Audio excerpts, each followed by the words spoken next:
Turn in your Bibles to 1 Samuel chapter 5. And what we're going to do this morning is a little bit different than normal. We're going to two chapters, chapters 5 and 6. And if you look at it, you go, wow, that's a lot.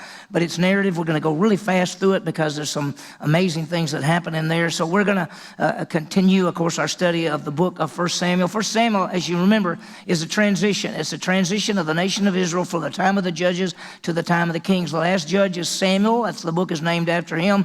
And the first king is going to be Saul. And we'll see that as we go through it. We've seen already the background of Samuel. He's not only a priest, but he's a prophet. And whatever he says comes to pass. And he's also, it will be the final judge. As we said, a judge is the Hebrew word sophatim, which doesn't mean a judge with a robe on and giving decisions. Oh, he did do that some. It meant a deliverer. And he's going to actually be the one to help deliver them from the Philistines. That's who their enemy is at this point in time. Now, we've seen some really tragic things already. We have seen God's judgment on Israel and Eli's family. Eli, of course, was the high priest. We saw his judgment. They went into battle. They lost the battle. Many were killed. The ark was stolen. Eli's two sons were killed. Eli himself fell over backwards and broke his neck, and he died. And so it's just been a really, really sad time. And this morning, we're going to see what happens to the ark when it's in the hand of the enemy, the Philistines. Because at the end of the battle, the Philistines came up and took the ark, which should not have been there, should have stayed at the tabernacle. They took the ark of the covenant and took it with them. And we're going to see that they've got a god called Dagon, which is half man and half fish. And he's there, and they take the ark and set it in front of Dagon, basically saying, our God is better than your God.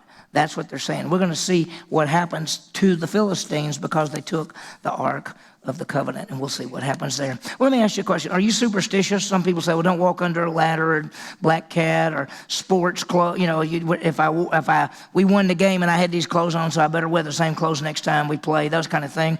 Religion, sometimes it is superstition as well. Religion is trying to please God. I've always said this, that religion is man trying to please God, where true Christianity is God pleasing God. It is God who so loved the world that he gave his only begotten son. In this passage, we see superstition and religion.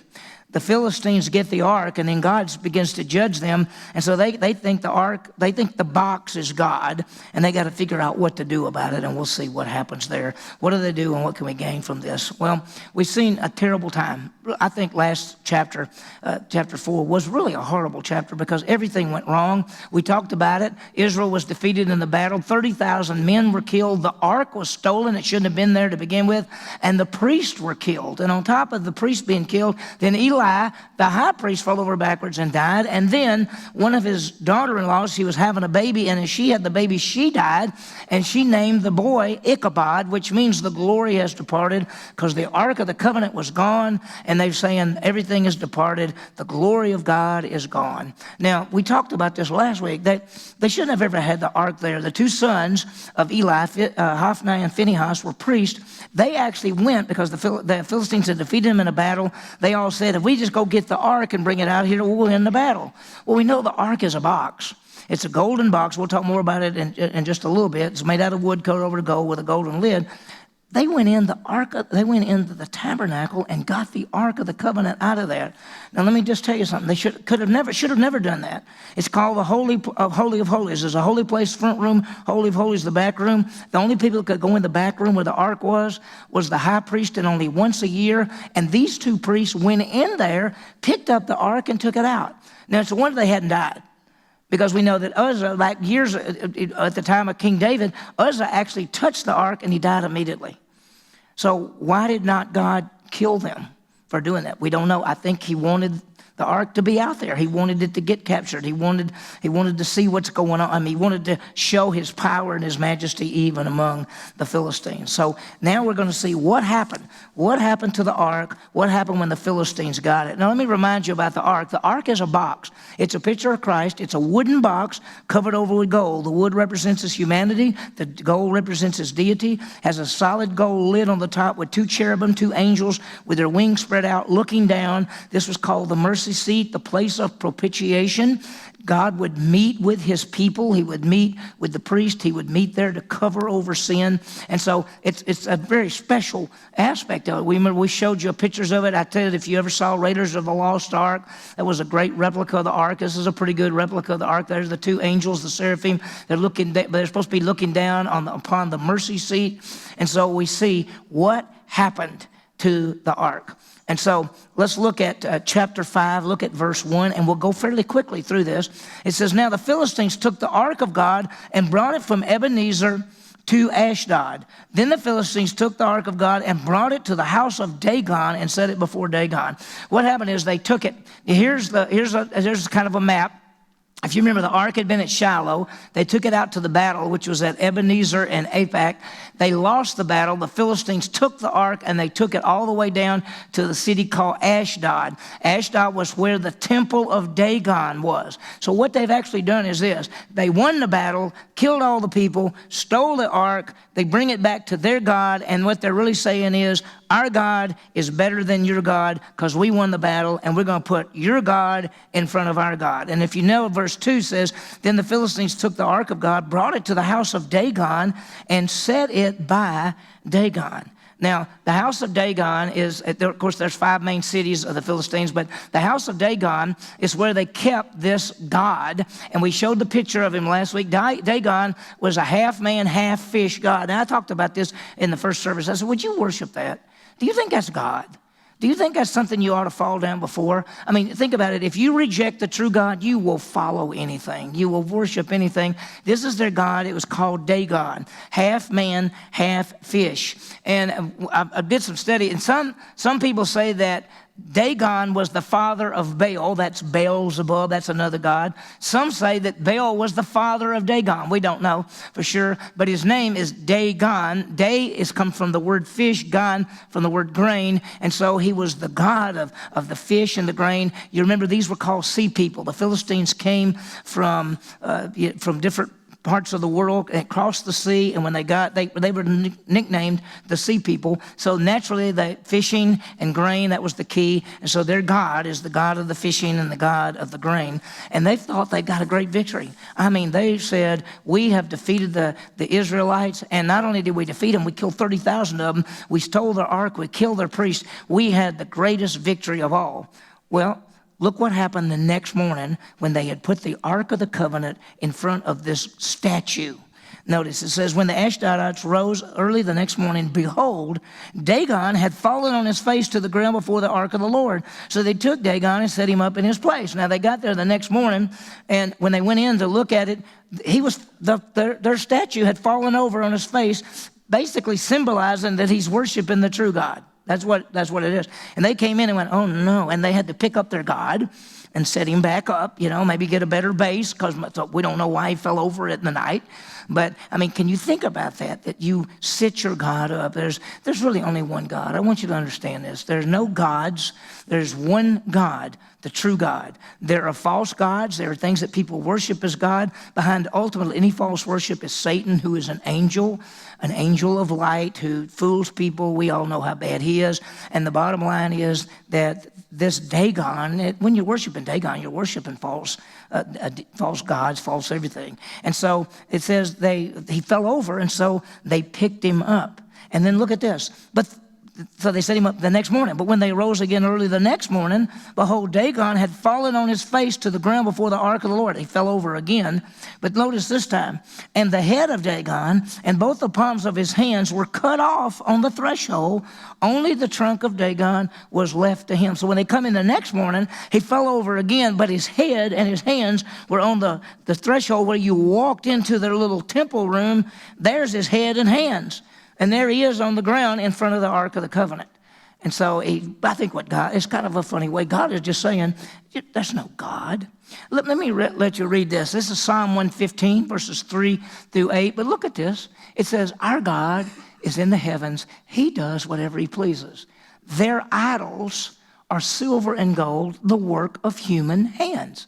They have mouths, They can't speak. They have eyes they can't see. They have ears but they can't hear. They have noses they can't smell. They have hands they can't feel. They have feet they can't walk. They cannot make a sound with their throat. Those who make them will become like them, everyone who trusts in them. That's false gods. Years and years ago, I've told this story before, but years and years ago when Gene and I mean, we're talking like 30 years ago, we were looking at a different house, and we saw one was for sale by owner. So we went one night to this house, knocked on the door. They had told us to come over. And we got there, and the people who lived in the house were not from the United States. They're from a different country, a different part of the world. And as we walked in, we were looking around the house, and they had this little boy, he's about this big, and he started grabbing my pants leg and pulling it like this. And I went, yes, yes. And he looked at me, and he said, would you like to see my God? And I said, well, sure. What else are you going to say, And so he took me into a room, and in a room, it looked like a sort of like a dollhouse or something, but it was like this big. It went up like this, and then it had a roof that went like this, and had two doors right there. And when he opened the doors, there was a statue about that big in there. And he said, this is my God.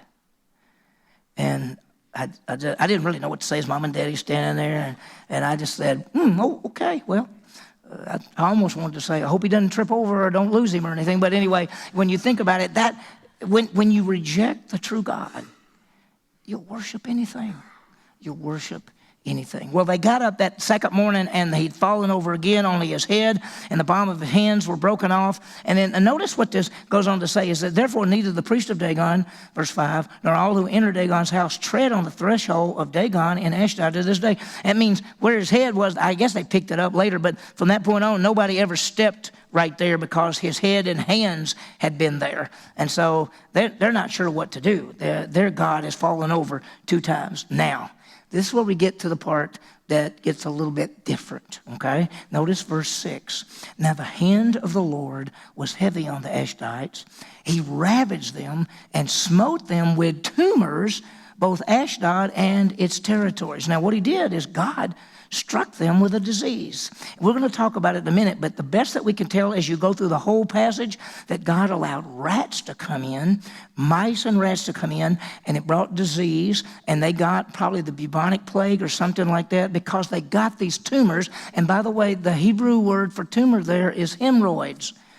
They developed hemorrhoids or tumors in the groin area. In fact, that's what the word means. It means a swelling in the groin area. And so he sent that on them. I know it's kind of funny when you think about what he did to these people, but it's because they are worshiping a false god, and he wants them to realize, look, I'm God, and I can do anything I choose to do. And so they got disease. We'll read it later on that these mice and rats and things came in and probably brought the disease. I read some things about the bubonic plague, and one of the aspects of the disease is swelling in the groin area. So that's whatever, that may be what happened and what he did, but we know that he sent in rats and mice, because we'll see it a little bit later as well. So it says, when the men of Ashdod, verse 7, saw this, so they said, oh no, the ark of the God of Israel will not remain with us, for his hand is severe on us and on Dagon. They said, we don't want it around here. They're in Ashdod. They said, let's do something. Let's do something with it. So verse 8, so they sent and gathered the lords of the Philistines. Each of the cities, there are 5 major cities of the Philistines. They brought the lords of the Philistines, the leaders from those cities. They brought them together, and they said, what shall we do with the ark of the God of Israel? What are they going to do? And they said, let the ark of the God of Israel be brought to Gath. And they brought the ark of God of Israel around. They brought it to Gath. Now, there are 5 key cities: Gath, Ekron, Ashdod, Gaza, and Ashkelon. And so they brought it. Here's where they originally brought it. They brought it all the way down to Ashdod. Now they've taken it over to Gath. Now, when you hear Gath, if you study the Bible much at all, you remember Gath is the city of Goliath. Goliath was 9 feet 9 inches tall. He's the one that fought David. David hit him in the head with a rock and killed him. He had 4 brothers as well. So there were 5 really giant guys from the city of Gath. So they decide, let's take it from Ashdod, because we're getting all these diseases. Let's take it over to Gath. Now, if you're living in Gath, what do you say? I don't think we want the thing. What do you mean bring it over here? And so they brought it over there. And verse 9 basically says that, let's see, let me put the next slide up if it'll go. Yeah, they take it to Gath and they brought it around. The hand of the Lord was against the city with a great confusion. And he smote the men of the city, both young and old, so that tumors broke out on them. Now, we're not really studying this. It doesn't say anything about the women. It says that the tumors were on the men. That's what it says. So anyway, this is happening to the men, and it says both young and old, the tumors came out, and by the way, it's the same word. Hemorrhoids broke out. The plague came upon the city. So what are they going to do? If you live in Gath, what would you do? Let's send it somewhere else. So look what the next thing says. So they sent the ark of God to Ekron. And as the ark of God came to Ekron, the Ekronites cried out, saying, why have they brought the ark of the God of Israel around to us to kill us and our people? And so they're going to take it to Ekron. And if you notice on the map, it went to Ashdod, then it went to Gath, and then it's Ekron. Now on this map, you can see this line. This dividing line is basically the line that shows the land of the Philistines and the land of the Israelites. The Philistines lived in this section. There were 5 cities in there.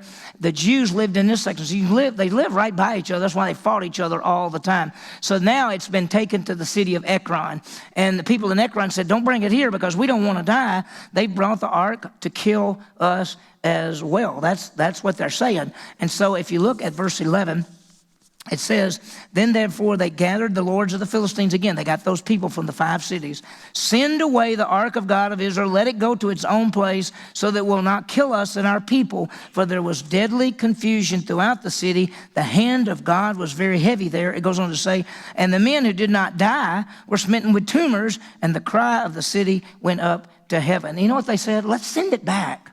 Let's send it back. We don't want it. We don't want it. And what they're actually beginning to say is maybe the God of Israel is better than our God. What they should have said is maybe the God of Israel is the true God. Maybe instead of Dagon and all this other stuff, maybe we should look into who the God of Israel is. But they don't do that.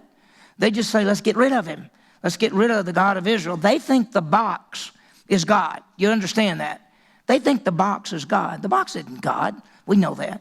It's just where God sometimes would make his presence known for the Israelites. So many people died. And so now with chapter 5, they got to figure out what to do. We got to send this back. So look at chapter 6, verse 1. Now the ark of the Lord had been in the country of the Philistines 7 months. It wasn't a few days. It wasn't a few weeks. It has taken 7 months for it to go to these different places and all the people to be sick and all this stuff that happened. And so now they've decided to do something. If you were a Jewish person, what would you do? The Ark of the Covenant's been gone for 7 months. Think about that. The Ark of the Covenant is where God would make his presence known. So that's huge. It's huge. So look what happened. Now the Ark of the Lord had been in the country of the Philistines 7 months, and the Philistines called for their priests and the diviners, saying, what shall we do with the Ark of the Lord? Tell us how we should send it to its place. They're actually saying this, how do we send this box back? I mean, you remember, it's a box and it's got poles on the side, and people could pick it up on the poles and carry it. That's how it's supposed to be carried. We don't know how they got it. They may have put it on a cart. We don't know what they did with it. Now they're asking the big question, how do we get this box back to the Jews? Because we don't want it anymore. We don't want it. So what are we going to do? How are we going to send it back to them? And if you notice, it's described there as the Ark of the Lord, all 4 capitals, L-O-R-D, which is the personal name of God. So they bring in their priest, the people, the religious people, and the diviners, those people who are supposed to tell the future, and they say, how do we get this thing back? So look what it says in verse 3. They said, if you send away the Ark of the God of Israel, do not send it empty, for you shall surely return to him a guilt offering. Let's show that we've messed up.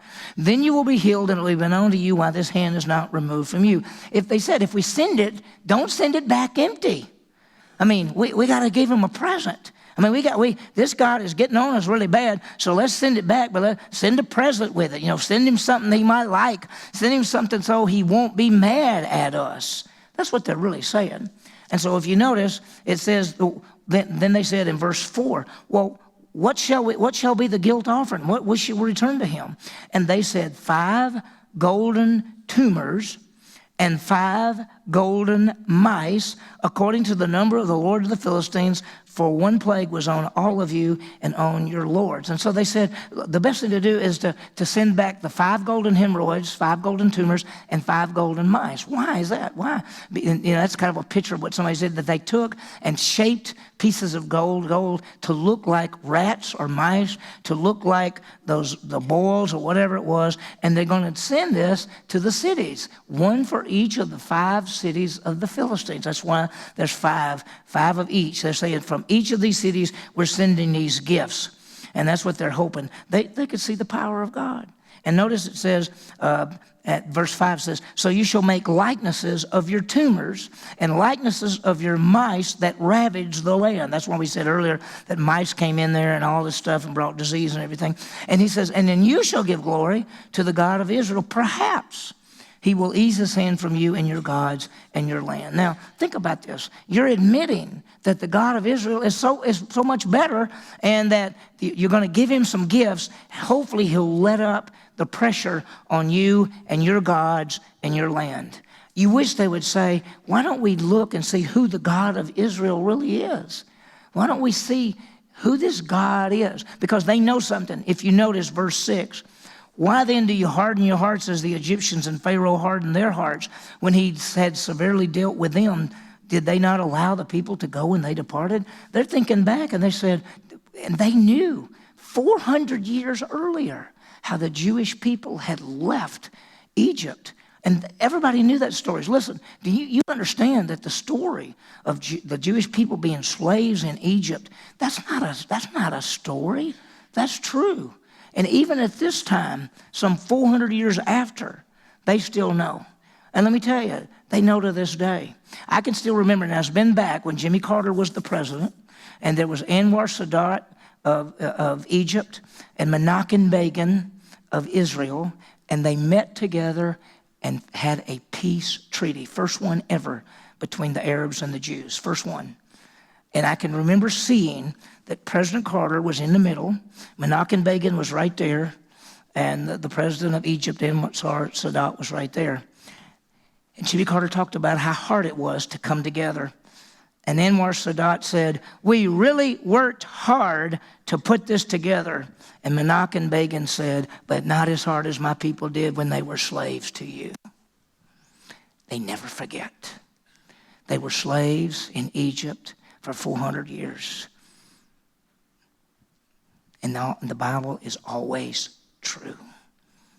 And so he says, we got to send him back. We got to send him back because we don't want the same thing to happen to us. So here's what they've come up with a plan. We'll go really quickly through this.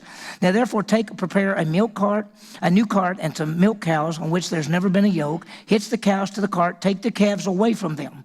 Take the ark of the Lord, put it on the cart, put the articles of gold which you return to him as a guilt offering in a box by its side, then send them away. So what they're going to do is they're going to get a new cart, never been used, 2 cows, never been yoked. They're going to put it all together. And by these cows would naturally go back to their calves. That's what would naturally happen. And they're going to put the ark on there, and they're going to put a box. And in the box, they're going to put the 5 golden tumors and the 5 golden mice, and they're going to put all that together, and they're going to say, okay, cows, we're going to put you in the right direction, and we want you to go. Now, here's what we think.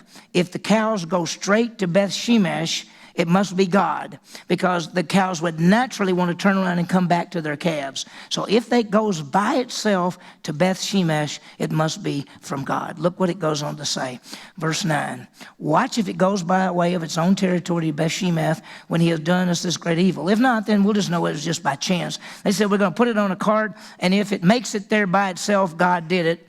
If they come back and come to their calves, we've just had some real bad luck. I mean, what kind of thought is that? So they hooked the cows to the cart. They took away their calves. They head down, and you can see them. And I love that verse where it says so the men took the 2 milk cows, hitched them to the cart, shut up their calves at home, put the ark of the Lord on the cart, and the box with the golden mice and the likeness of their tumors.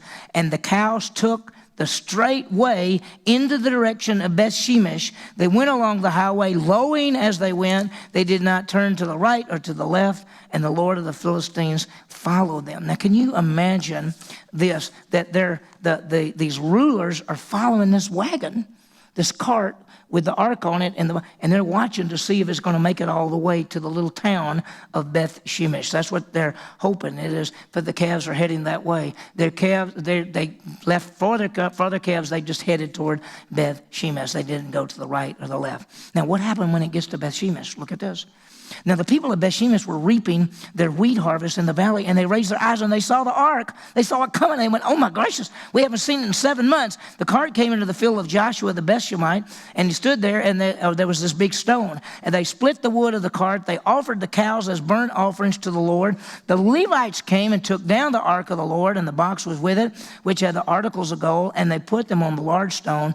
And the men of Beth-Shemesh offered burnt offerings and sacrifices to the Lord. They did the right thing. By the way, if on this map, they left Ekron, and those cows went all the way across and went right to Beth-Shemesh. And so there they are. And the people at Beth-Shemesh came out, they got it, and they killed the cows and offered them as sacrifices. They chopped up the ark and made it a fire. And then they offered sacrifices, and they took the ark of the covenant, and they called the priest.